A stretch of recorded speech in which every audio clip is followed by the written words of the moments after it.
about Freud. Now we're gonna talk about Maslow. So really, this is the only slide I have on Maslow because it just sums everything up. You guys are doing a project on this. This is one of your assignments for the unit. I will give you class time on Monday to work on it. So remember, it's the one where you're just gonna take a piece of paper, and I've got construction paper. If you guys want just plain white paper, you can come see me and I'll give you computer paper or whatever. But you guys are gonna draw this triangle, make sure each tier is labeled, and then you're going to kind of personalize it to you. Does it have to be a triangle? Does it have to be a triangle? Yeah, I want you to draw a triangle. You don't have to like cut out a triangle. Well, we were talking about that yesterday, like when I was filling mine out, and I just like broke it into like 5. Oh, okay, that's fine. As long as you have your tiers. Yeah. Yeah, that's fine. What'd you say, Rebecca? I was asking. Oh, that's a question. Yeah, that's fine. I mean, Maslow's kind of, whatever if you search Maslow, you're gonna see that triangle, but make sure you've got your tiers. We still use those same logics like this, physical logic. Yes. Here's your tier They're names. using it all the time. Yep, and then you're going to illustrate it. So instead of just writing out words like this example shows, you're gonna give me, maybe you'll put a picture of an apple to represent food. A picture of someone sleeping or a bed to represent sleep. For love and belonging, there's really only like 3 different things. So like the pictures can be like the same thing on that one. Yeah, Okay. what it means to you. You know, what love and belonging means to you, okay? It was So a 2. hug, It was a 2 pieces. kiss, And then I stopped eating. you know, holding each other, I friends, took out what you were saying. hands holding, but it can represent all. Pictures can represent all. And remember, you can hand draw the pictures if you are an artiste. Or I've got a box of magazines, you can use that. And we link for pictures, you can try pictures, the printer, yeah. Okay, so I'm gonna give you time on Monday to work on that. You can certainly work on it beforehand, but I will give you a little bit of class time. And it really, students, you can get it done in that class time. Did you say this was an individual thing, or can we do groups? Individual, yeah, thank you. It's an individual project, so everybody's gonna do one. I do have on the description a short presentation, don't get anxious about that. Literally, I just have you guys go around and be like, this is what I put for safety, or this is what safety means to me. I just have you pick one of these tiers and tell us a little bit about it. And you don't even have to stand in front of the class. Sit at your chair. Okay, so make sure you take a look at that rubric though, before you turn it in. And the way that you turn that in is just put it in my mailbox, because everybody, it's not gonna be a Google Classroom thing, everybody's gonna actually turn in a piece of paper.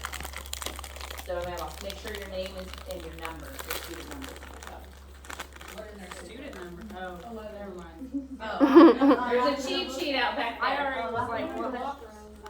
Uh, I realized that. Yeah. Whatever computer. Is your locker numbers? Yeah. Yeah. See, I'm gonna a lunch number that we have. I was like, why? I'm like, wait, we got Okay, so let's talk about this. So Maslow was kind of unique to Freud, thank goodness. And Maslow described how kind of we function and how our needs need to be met to move on to the next thing. So I gave you an example before, but I'm gonna kind of give you another example. So let's talk about like in a school setting. If I have, if there's a student that comes in and they haven't slept at all last night, they're hungry, you know, they don't have food, they don't have, you know, water, things like that. How am I gonna be talking to them, or how are they going to move towards the top of the tier and be thinking about, okay, I'm gonna pass my test this day, or I'm gonna move forward to start, you know, becoming an LPN. So we gotta meet these needs, in the same way as patients too. If a patient comes in and they haven't slept, they haven't ate in several days, they haven't drank in several days, we can't be talking to them about the diet they need to follow to lower their blood pressure, okay? We've gotta meet those basic needs before we move on up. in the case of our classroom, if you guys don't feel like you belong here, right? You feel out of place, fish out of water, you don't feel loved, how are you gonna have confidence and self-esteem? You know, to pass your classes, to pass your tests, and to move forward. So that's kind of how Maslow created this tier and created this. So this is one that we use a lot in nursing. As we get into more kind of advanced questions, NCLEX questions, when we get into second semester, like your med surg and your specialty questions, you'll see these a lot more, and that's how you'll prioritize kind of which, you'll get questions like, what patient do you see first, or something like that. So, when you think of prioritization. Let's see, so this one, so Maslow created this to describe human behavior as being motivated by needs, and they're ordered in this way. Gave you some examples. So yeah, it's kind of a simple theory to follow, just knowing that we need the basic needs first, and then we build on that. So in your theorist grid that I gave you on Monday, something that you can use for this next test, to keep all these theories, you know, organized in your head. I think Maslow's on there, is it? No. No, okay, why? Okay, so this might be something you draw on the back if you want, okay? To remember these tiers, because there'll definitely be questions on, you know, what needs need to be met before loving, belonging, and you're gonna choose safety or physiological. Okay, any questions about Maslow? It's pretty self-explanatory. All achieving self-actualization. So, you know, a lot of times students will put on this project like a symbol to represent graduation, or a symbol to represent the field of nursing they want to go into, like the hospital, or, you know, whatever. So feeling like you made it, you did it, is you're gonna move towards that. Okay. The other theorist we're gonna go over today is Erik Erikson. So this is a big one that we use in nursing, but when we get into pediatric nursing that I teach second semester, Erik Erikson will be a big one that we refer to. So he was one that broadened Freud's theory, and with 8 stages that span the full life cycle from infancy to old age. So remember, Freud kind of stopped at that, you know, like adolescent age. Technically it's like age 20 or something. And then Freud was like, he didn't expand on that psychosocial theory. But Erikson did from birth to death. So I want you to know these stages. These can go on your theorist grid, because I know Erikson's the top one on there. So we're gonna talk about these.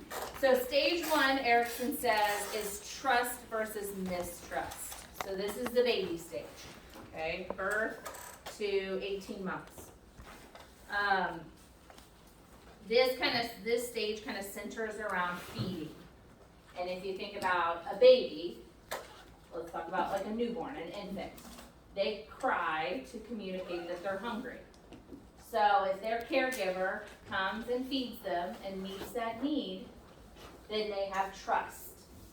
Okay, so each time I communicate that I'm hungry, they come and feed me. Okay, so just like that basic example.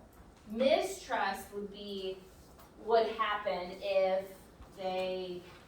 maybe their caregiver only came sometimes to feed them, and a lot of times they went hungry. They don't have a lot of trust in their caregiver, and so what Erikson says is if the positive stage or the positive part of the stage is not met, then they have a hard time moving to the next stage. Okay, so kind of how Freud said, like if the oral stage is not met, and if babies can't explore with their mouth and discover things with their mouth, and they're not going to move to the anal stage and and achieve potty training. So Erickson kind of goes with that, but expands a little bit more. So trust versus mistrust. So centered around feeding. If a baby's fed, if those needs are met when they cry, they develop trust. If not, they develop mistrust. Stage 2 is autonomy versus shame and doubt. This one is 18 months to 3 years of age. So this is the toddler period. Toddler period matches up with potty training, right? Just like how Freud said. So what do toddlers say all the time? I do it. Me do it. Okay, they want to do it. They want to learn how to go potty themselves. That's kind of the whole basis of potty training, when they feel like they're autonomous and they have control over their bladder. So again, this is the positive one. If they feel autonomy, if they feel independence, they can do it. Mom or dad or caregiver's not doing it for them. I said I can hear my son in my head. Yeah, me too. But if they're not given the chance, and I'm using potty training as an example because that's kind of the main thing of this stage, but if they're not given a chance to, or their own milk, I don't know if that's a great example, but I just know my kids, like when I'd be pouring them cereal, they wanted to grab that jug of milk and do it themselves, and I'm like, oh, this is so hard for me. I'm like, eh. But if you're not giving them a chance to be independent and to be autonomous, then they develop shame and doubt. Okay, so this is the negative part of the equation, this is the positive. Okay, so stage 3, and I've got examples on slides coming up. So stage 3 is initiative versus guilt. For example, so this is the preschool age. Okay, think about preschoolers who want to role play, play mom or dad, play grocery store. Again, my kids during that stage. They want to create their own scenarios. They want to act like this. So if we're giving that opportunity for them to kind of play out these roles, you know, find their purpose, then they create or they achieve initiative. If we're telling them, you know, don't play that, that's not how mom acts, that's not how dad acts, and we're kind of shutting them down each time they come up with these ideas, then they can develop guilt. So that's the negative one. Stage 4 is industry versus inferiority. This is 6 to 12 years old. So this is your school agers. Okay? So when they're at school, they're creating things. My kids bring home so much stuff every day, and I'm like, yeah, wait till they go in their room to throw. I keep the stuff that I can tell that they've worked really hard on, but you know, little worksheets and stuff I throw away. But industry, they're creating things, they're working on projects, maybe in certain, like their STEM class or something, they're building stuff.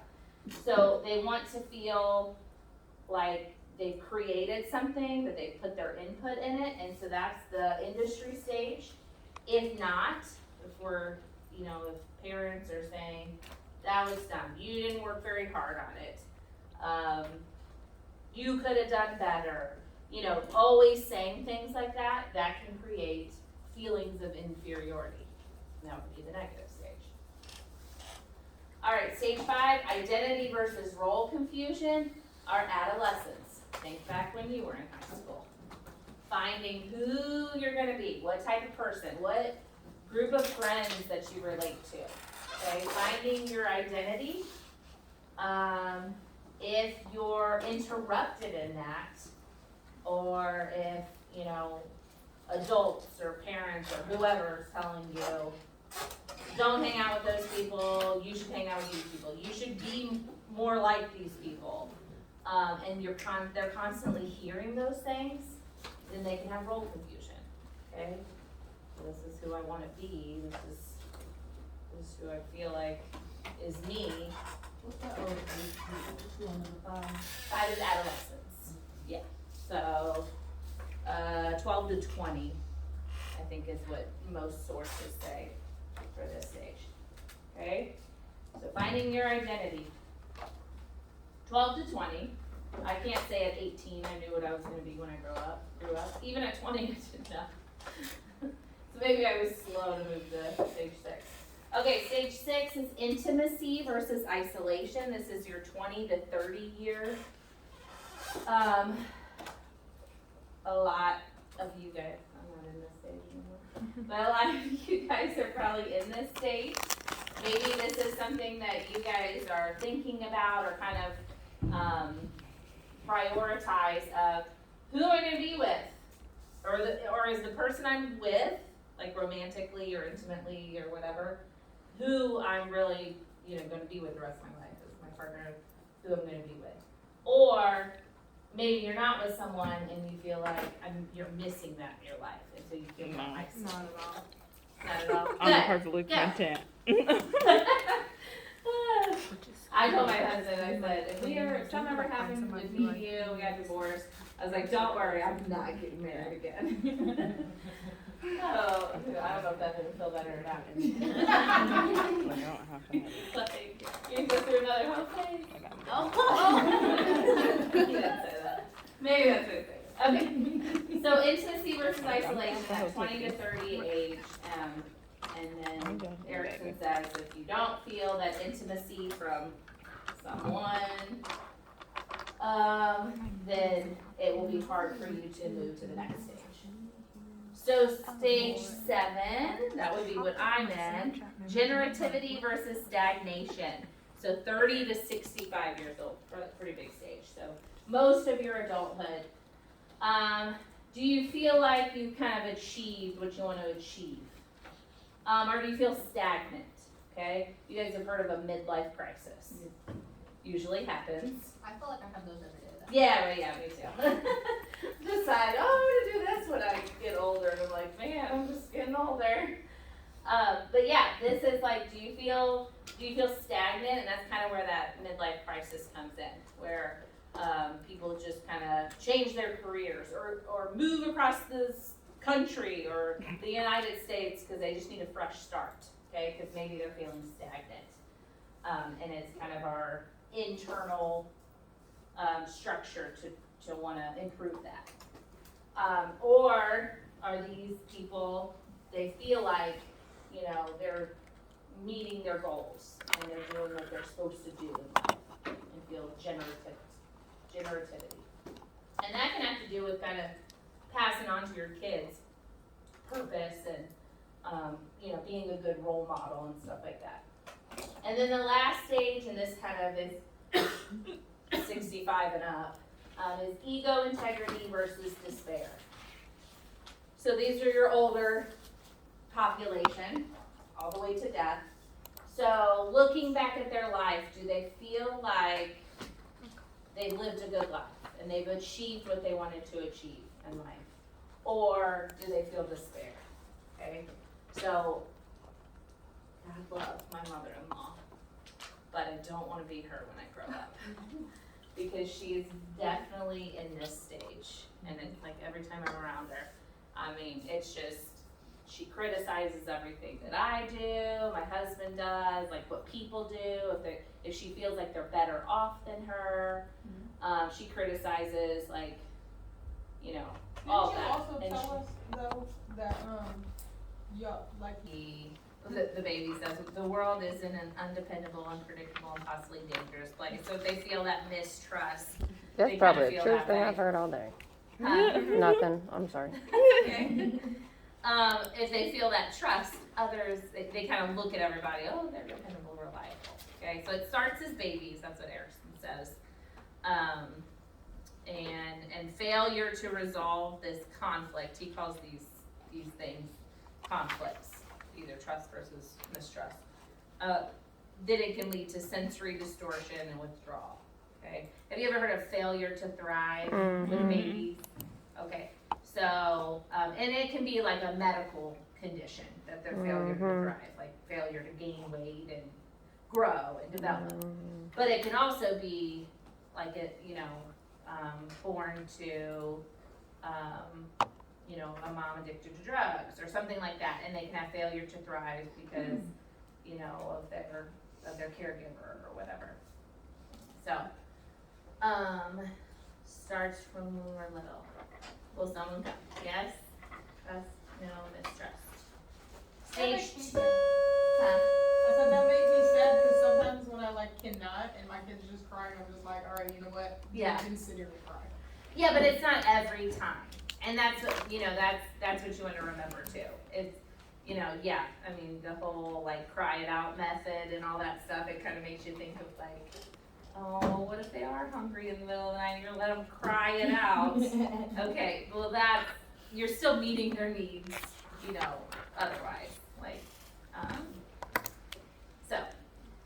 Okay, stage two, autonomy versus shame and doubt. So this little one's like, I can do this. And that feeling of being independent, able to control their own bodies. So when we're talking about potty training, environment, you know, walking on their own. Gosh, that was hard when my kids started walking and they just thought everywhere they were, they could walk on their own. Grocery store, you know, Yes. shopping, you're just like, today I hold you, it's dirty here. Running away. Yeah, and they run away, yeah, exactly. So with all those things. But if they're not given these opportunities to be independent and autonomous, then they can develop shame and doubt. They're shamed or they're forced to be dependent That's what in I'm doing areas. now with like my boys, cause like they were in the NICU for so long, so like literally everything was like giving to them, like Yeah. feeding to. They didn't have to cry to want food. They were like on a schedule where they came and changed their diaper, like no matter if it was dry or wet.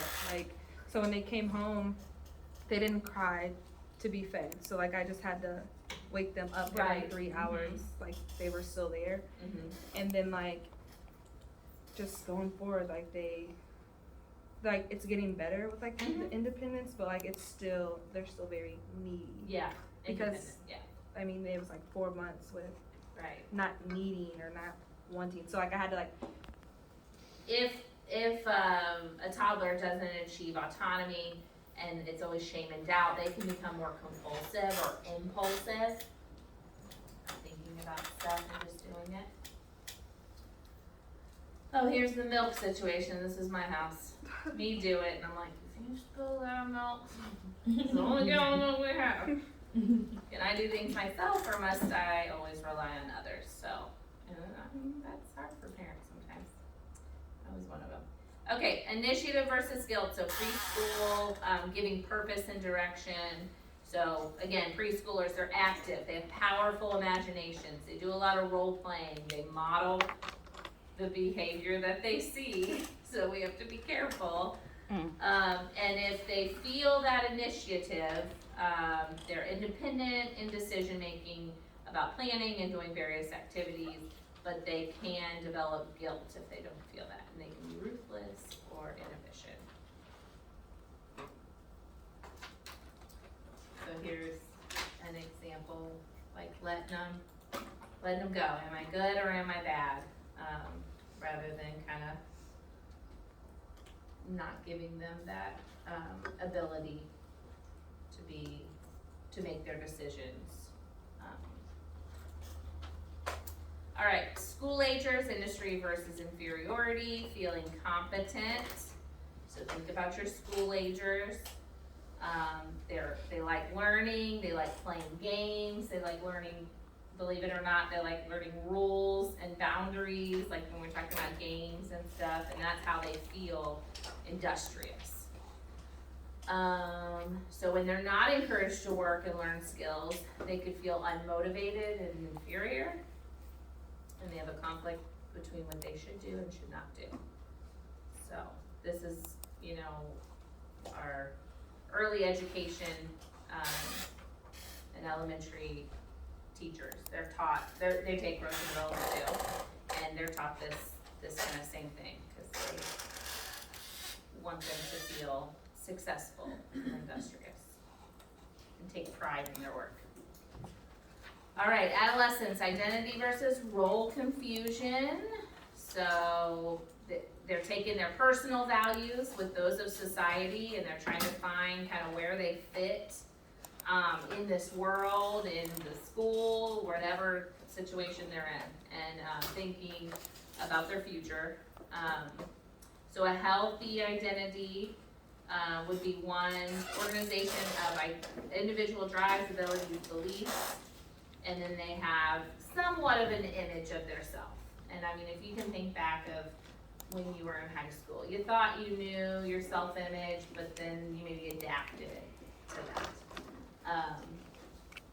Or I'll have to say, some adolescents are very mature and they know. I mean, they stand out and they stand up and they know, you know, what they believe in and who they want to be. I was just never that mature.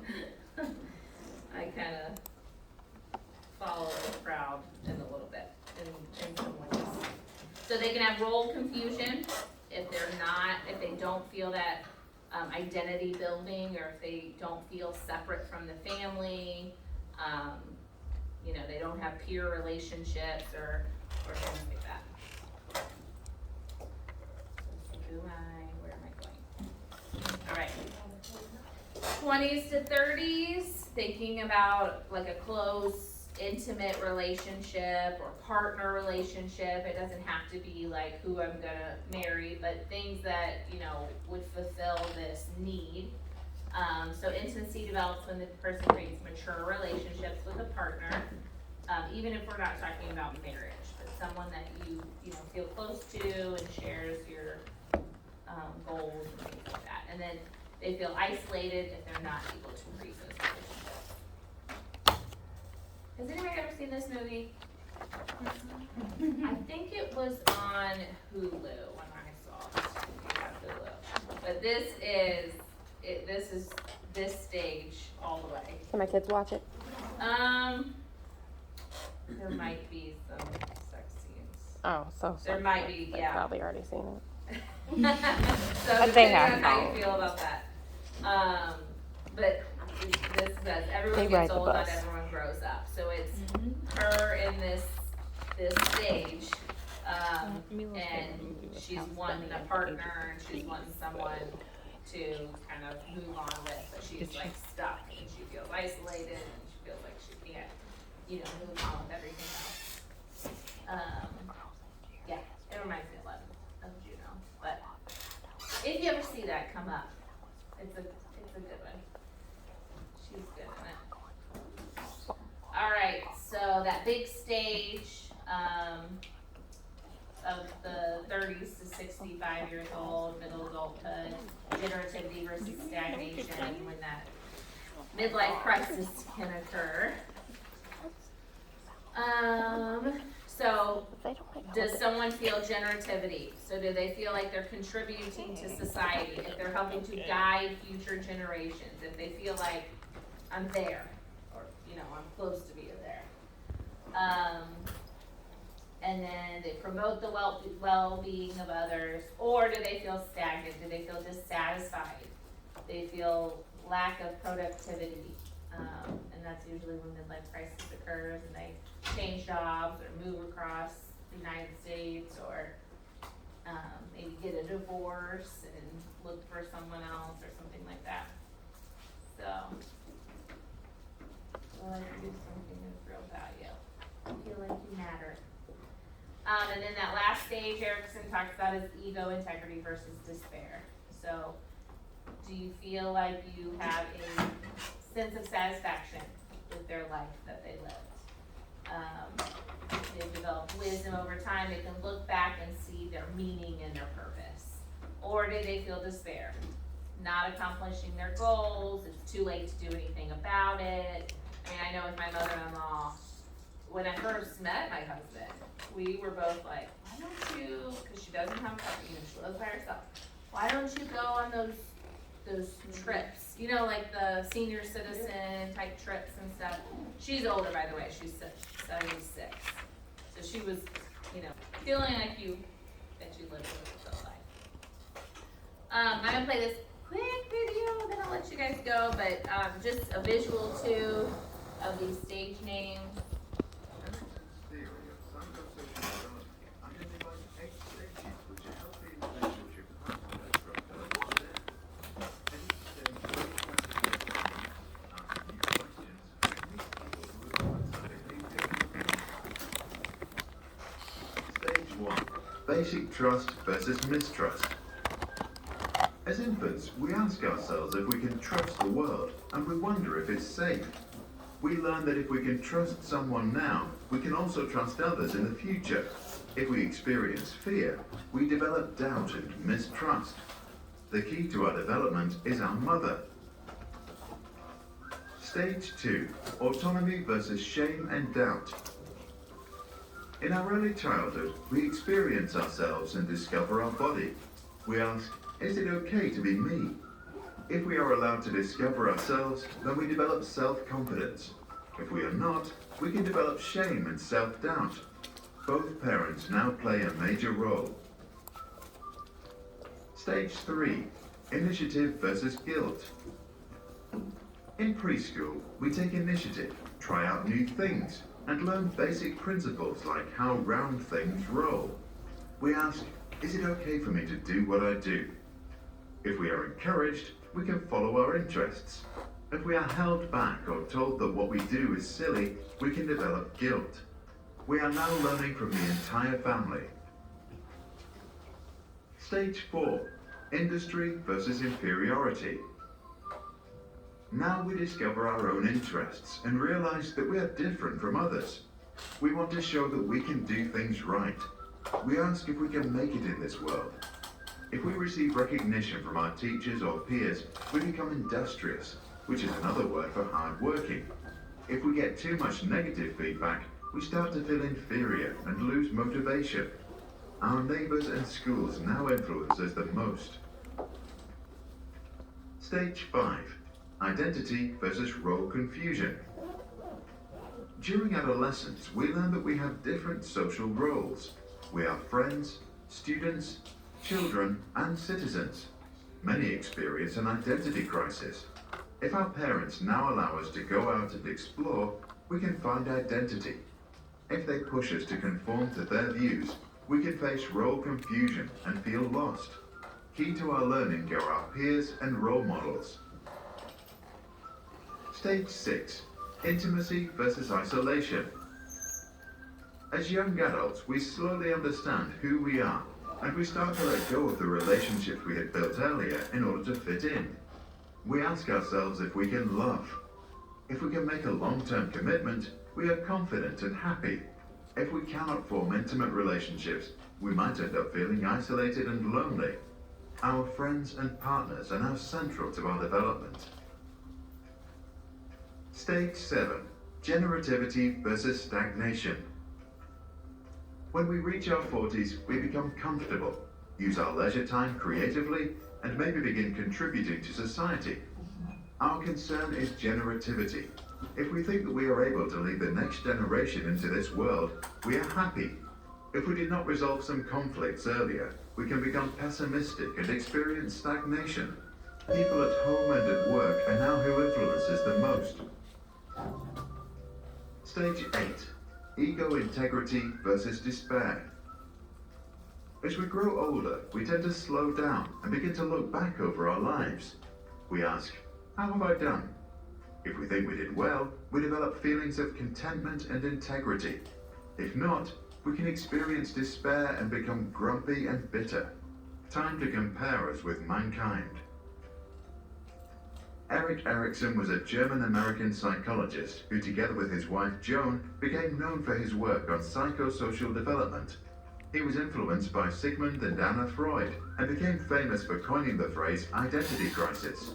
Although Erikson lacked even a bachelor's degree, he served as a professor at Harvard and Yale.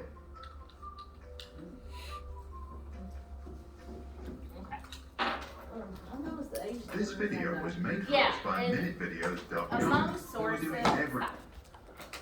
among sources